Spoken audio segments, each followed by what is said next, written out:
I've never been one to shy away from an invitation to do something extreme.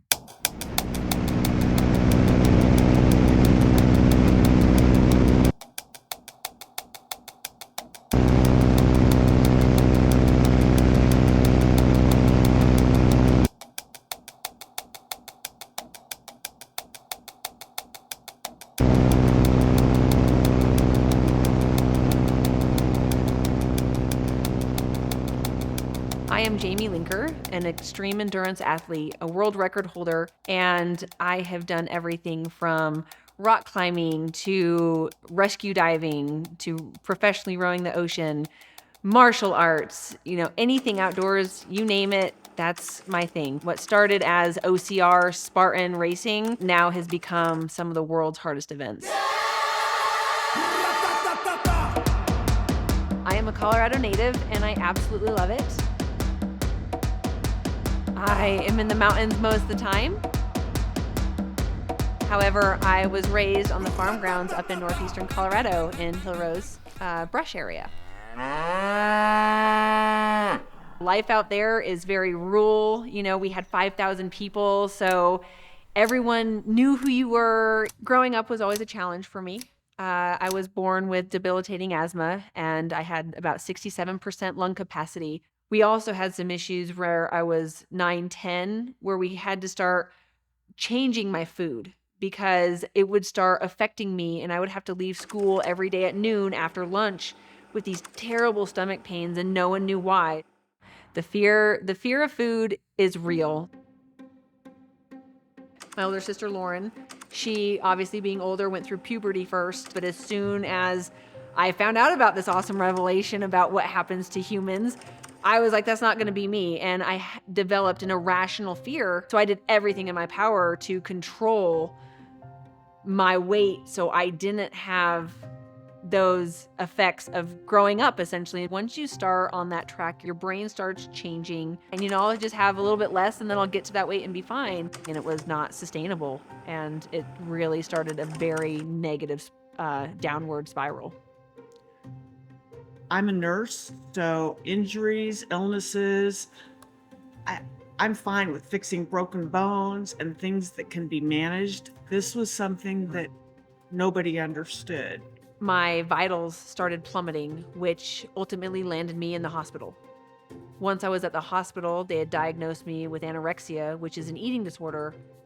I didn't know anything about it, really. I was shocked, scared, didn't believe it, because I'm like, I'm fine. And it obviously was not fine.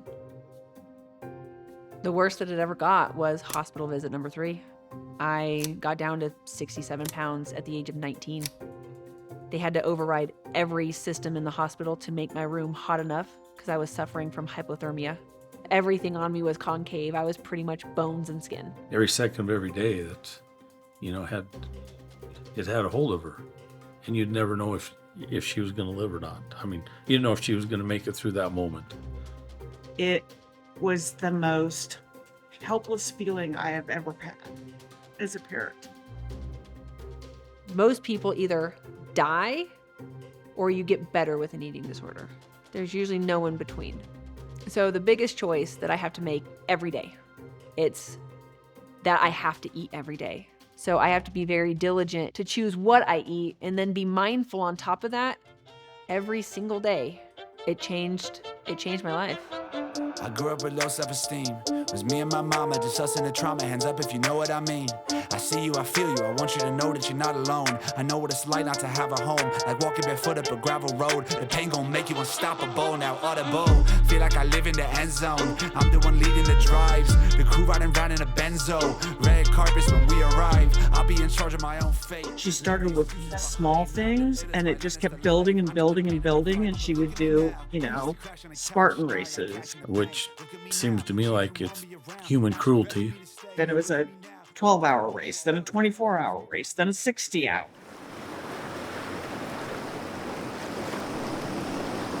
I've never rowed before. I've never even seen one of these boats. Never even saw one in person. Someone brings me an opportunity, I'm not going to tell them no. I'm like, yeah, what do we need to do? Let's make it happen. So it was brought to me and Of course, like, I don't care if I've never rowed an ocean before, I'll figure it out. Most people who come to this challenge are not rowers. They haven't rowed before, they've not been at sea.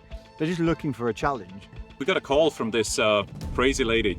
First time we saw Jayme, man, we were surprised. Not only did she keep up, she actually put the pedal to the metal and made us work hard out there. She's just someone who is full of energy and just doesn't stop.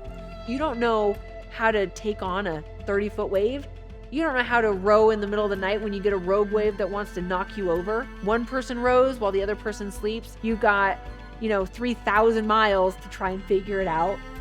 You've got to work through the blisters and the pain to get enough calluses on your hands. And you have to do all this when you have no sleep and you are rowing, a minimum of 12 hours a day. Those are the challenges that you're facing to make your body continue to push day in, day out to get across from start to finish and do it successfully. One of the hardest things to do with someone who's an eating disorder is to be able to trust your food. I need to know what fuel goes in my body. I need to know how it's working, how it's digesting, when to eat it so I can be at maximum capacity and efficiency. And that's only by being able to rely on the products that I am putting into my body. But not only that, by struggling with an eating disorder, I can't just trust any food out there. Before I found Nutristore, I struggled to be able to participate in several races because you have to have so many caloric requirements in order to do a lot of the races that I do these days, on top of the type of food you have to take. And I would always have to send something in to the race directors like, hey, I can't eat your required food. You're gonna have to make provisions. However, that's not always the case and it's not always allowed, especially getting into rowing oceans. It was very hard being someone who has to make their own food, where the race has never had someone who's had to make their own food before. Is she actually prepared to do this race? So I reached out to Nutristore and asked them if they would be willing to do something. 100%, I would not have been able to do that race if it wasn't for them. They provide these 100% pure products that don't have anything else in them. So if you want chicken, you're getting chicken. You're not getting any additives, you're not getting any preservatives, and I can trust their food. And it's so imperative to be able to, not even having an eating disorder, but be able to rely on the nutrients that you're getting in order to compete at the level that I do. I know 100% what's in my meal. I can trust 100% what's in my meal. I love Nutristore. Like, I don't know if you want to put that in there, but I love them, so.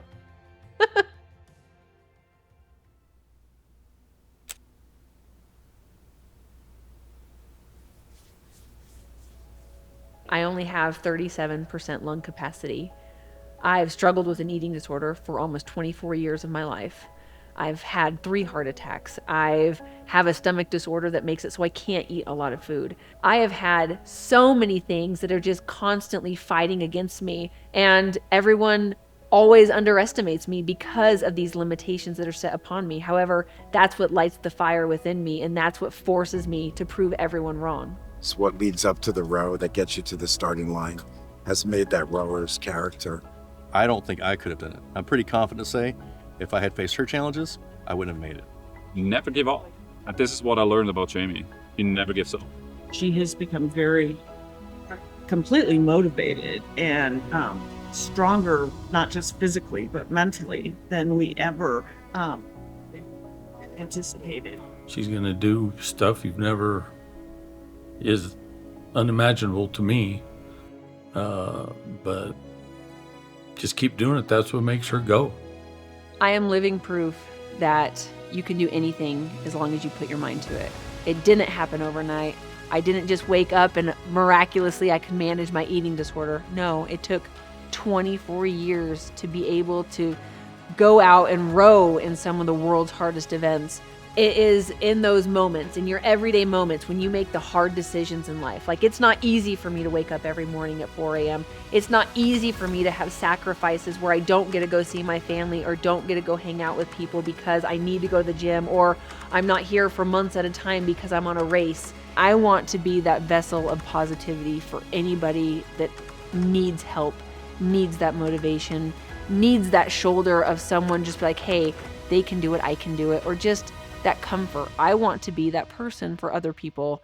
And that's what I believe my life is for.